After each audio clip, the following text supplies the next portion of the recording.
Hello, hello. All right. So I just got home from Palm Beach in Florida and I'm feeling really good.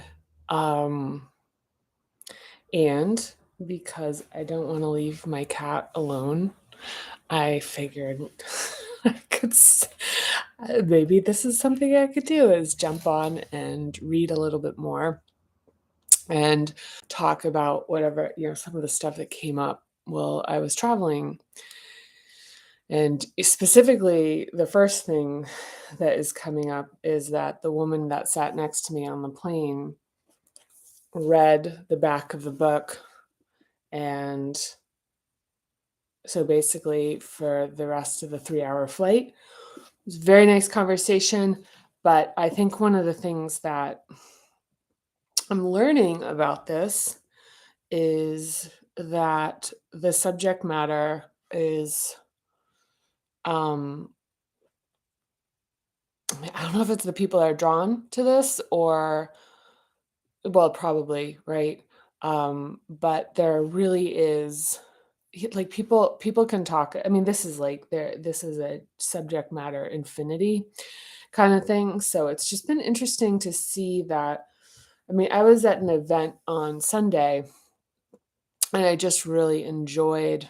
I mean, it's still people want to talk to me about the book, and, and, I'm really someone who really is, like, extraordinary has felt an extraordinary amount of, like, intent for this, and I think one of the big revelations that I got, I am gonna read a little bit here, but one of the big kind of breakthroughs in my time away was, and actually just really validated just in the last days, is that, um, that it's like the trying part. It's kind of like you don't have to try so hard. Like you don't have to try so hard to try to bring this into the world because there's just a really natural affinity for it. And, it's like from CEOs to, retired special ed teachers. It really, like, I'm just talking about who this, in the last, 24-hour period was really drawn to it. Is it's just an interesting thing, and I think I'm not giving it a lot of energy right now, which is like not is like kind of out of like integrity, but it's kind of a thing right now. Um, is this realizing, and I'm actually pretty, like, I feel great right now, and I think I'm kind of like I have kind of a low energy delivery on this, but it's kind of calm. I feel very calm and really good. I feel really good. And for the month of April, I was really like waffling around trying to really figure out how to manage the intensity of like my feelings about bringing this work into the world and representing it and supporting it and doing um just doing this like thing, which is like this feeling of the people that need this and my responsibility to make it kind of known or whatever. And I think in the last weekend, one of the things that I was relieved of with that was kind of a knowingness that it's kind of finding its way and that it's coming. Um, and that it's so much bigger than me. Actually, one of the things that was really interesting to me is that an advisor had a tough conversation with me, and tough by the fact that they kind of felt like they expressed the fact that it felt uncomfortable for them to bring this up, but it felt important. And their point was that Parinama is so much bigger than me, and that can like try like doing anything where I'm connecting myself to it too much is, like just a caution to that. And I really heard that because when, the thing that's happening with this is, the experiences people are having with this are really personal and really unique to them personally. The things people have told me, I couldn't, conceive on, as like ways that this kind of plays out for folks. And for me to have any mistakes or delusions of this being my doing. Like, this work really is something that is kind of like, it's really beyond me. And also the people's experience with it is so personal and really theirs. And um like, if any, so the thing is to do the work in parinama and then attribute it or ascribe any of it to, say, me, it's almost like negates, like, it negates what it is, because ultimately what this practice is about is finding this quality that's emanating from within yourself and being able to understand that as your identity. I don't know how to describe it, but it's actually pretty good. Is that your power, your identity, the felt sense of your life is emanating from within you. And that, if you're finding this work, if this practice, if you're drawn to it, that it's that part of you recognizing this and I think trying to create integrity is like, and that I was, in like in the like whatever kind of, the inspiration that brought this. So this little esoteric, and it's like kind of odd. I can feel that I'm like super like kind of delivering in low energy, even though I'm feeling like really clear and clean, and I wouldn't call it high energy, but like very um just yes, like super integrated right now. So anyhow, yeah, and I don't think that was like 7 minutes of interestingness. So, apologies post, PS, sorry. But I'm going to do a little bit of reading. It's like I'm really committed to reading this this year, like completing these live.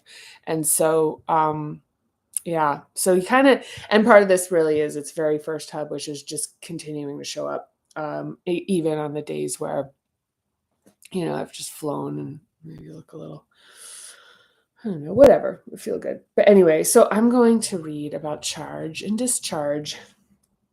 And so this is the first place that we encounter this notion in the book. And there's some stuff in, I believe, the like chapter 2, possibly 3, about voltage.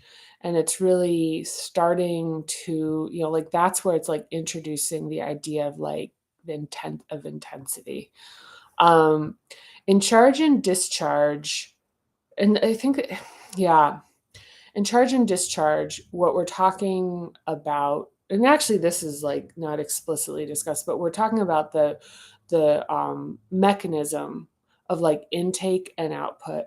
So like taking in intensity, taking in charge. We'll just call it charge, as far as like taking in energy and releasing it. So it's like kind of balancing that and sort of like completing um that. So I actually think since I've written the book, I have probably other ways to organize this notion that are potentially like more accessible for people. So more to come on that. But here we go. The purpose of this is reading this, so I'm going to dip in. So anyhow, so charge and discharge, shake it off. You've probably noticed how animals reflexively shake their bodies after being overstimulated from a threat, either real or perceived. Or if you have a pet, from receiving extra affection. Even tail wagging corresponds with releasing stimulation. Animals don't tend to store stress in their bodies. They release it in real time as it happens. Although humans can control reactions, we still need outlets to discharge and release. Oh my gosh. Whew. It's like my eyeballs just crossed, started reading in opposite directions. Okay, so although humans can control reactions, we still need outlets to discharge and release, or the suppressed reaction becomes spring loaded in our nervous system. If we hold back responses long enough and over an extended period of time, it's not surprising that they usually shape our muscles and nervous system. These trapped patterns shape our bodies and psyches and sometimes become rigidity and flexibility and even pain. Suppose you hold back a response when a demanding boss upsets you. In this case, it's not only the boss's words, but the need to hide physical reactions that disturb your inner peace. An elevated heart rate, heightened nervous system arousal, and perhaps a clenched jaw, even holding back the urge for fight or flight. Our never let them see sweat socialization rewards us for not showing strain when we're under pressure. If you talk to your spouse about what happened, it's a verbal release, venting, or if you go for a run, it's a physical release, blowing off steam. However, if you don't discharge the adrenaline of that moment, it can set in the jaw and body as muscular tension. So the action potential of a neuron or muscle cell is a cycle that's activated when the threshold of stimulation is achieved. The cell is stimulated, tension begins to build, and when the rising tension hits a critical point, it's released into action. Then it's followed by a brief period of absolute refraction when restimulation is temporarily impossible. As the cell catches its breath, so to speak, and restores itself to repolarizing to be prepared for the next stimulation event. This cascade is the natural response to stimulation and is reflexive reactivity as a premier feature of our nervous system until the prefrontal cortex came along and introduced choice and conscious management of reflexive responses to stimulation. Humans with our prefrontal cortex can't stop the spring loading of the nerve or muscle cell in response to stimulation, but we can block the resulting behavior. This conscious control keeps us from doing things we'll regret later, but also leaves the response within the body, which can over time build stress and pain. So, you know what? I would keep going on this, but I'm not going to. I think my thinking on this has evolved because when we're talking about repressing reactions, I think there's two parts of that, which is that it's like like gloves. Oh my god, everybody loves gloves. Come on, which is that when we suppress a reaction, we tend not to be great actors. So that there's like an undercurrent of the fact that we're dysregulated that gets picked up on. But then also in situations where we're negotiating or need to be navigating like a conflict or making a decision, that what happens is when we're stressed, we actually basically where our capacity for anything is like reduced. And think about it. I mean, it's like pretty like clear if you just start like kind of thinking about it. But it's like once you're under stress, it's like easy things become hard and hard things become impossible. I even had a thing that happened to me this morning, which was I got a notification that my flight was delayed, and like just that activation caused an incapacity for me to comprehend fully, because I already had all these things. I was like, oh, this is all arranged and this. And immediately I was like, oh, like went into kind of like hustle mode and jumped to all these ideas. I need to do this, I need to do that. And then I kind of like regulated and I reread the notification. It's like, yeah, you still need to be at the airport. We actually think we're going to be able to get the flight back on time. And they did.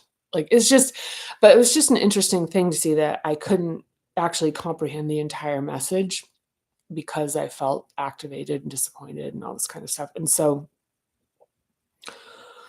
just like how that's just like part of the whole thing. So yeah, I mean, look, I think there's a lot, like, I've explained this about a million better ways, and, now that I think about it, I just spent 3 hours on a plane with somebody that wanted to talk to me about the book. So, there's that. So, there I might be, like, a little like, my tank might be empty now that I, reframe it that way. I think that probably my juice for this, like, talking about this is low, but my enthusiasm for showing up for this and continuing this process is high. So, I think that puts sort of like, me at an intersection where it's like, this probably isn't that great of a session. So, anyway, I'm gonna hop off, and I'm really thrilled that I just got some comments that are really nonsensical. Um, yeah, I love it. So Sam Coker, hi everyone. I like gloves. What gloves do you have? Absolutely fantastic questions. Um, Listen, at this point, you know, I'm really savoring the interaction. So anyway, thank you for liking, thank you for commenting. Um, I'm super grateful if you're watching this, if you're reading the book, if you're in this practice, if you're in this process, having this desire to really, it's like my actually my taxi driver, um, from the airport back home was really, like, happy. He was really happy, and I said, "Well," as we were driving, I said, "Well, what's the secret to life?" And he said, "Well," first he wouldn't tell me. I had to really work him for it, but listen, I'll share it with you. Is he said he was a Berber. He'd actually grown up in Northern Africa, um, as a nomad, and he had traveled up into the mountains during the summertime and then down into, like, the lower lying areas during the winter, and, that was his entire childhood, and, he's a pretty joyful guy. I'd lived in Boston for 36 years, and, when I asked him, I said, "What's the secret of life?" He said, "We're just not gonna be here for a very long time." So, he was like, "You really have to live," and he, like, and it's just a really, I mean, like, the whole thing, it's like, we're not gonna be here for a very long time was just, it's kind of a, it's like a sobering but beautiful notion, which is very First Hub, which is about our relationship with life and death as they are, as they kind of are complementary opposites that kind of, like, create a kind of magical this magical thing that we're in right now. So anyway, that's a little extra. And again, I'm so grateful, and I will say it is so extraordinary in my travels right now to be meeting people that are really feeling, like, energized and called to really do this process of just finding the way to really, like, first of all, actually just have a really great relationship with ourselves, but also really have experienced life in a way that is just more, like, fully alive, I guess. It's really, it's like, yeah, I'm also not really well articulated. What can I say? Anyway, I'm super grateful for you. And, at this stage, I always have to give a shout out to Mira. Love you. And yeah, yeah. And I'm just gonna keep going. My intention, and we'll see what happens, is this month is to make some videos using some editing. We'll see what happens. It's sooner, later, whenever it happens, it's happening. So much of this stuff is kind of sort of like doing its own thing to kind of exist in the world in a way that's very beyond me, but also exciting. So anyway, yeah, I don't know. That was a ramble. Let's call it what it is. But anyway, love you. Can't wait for next time. Bye.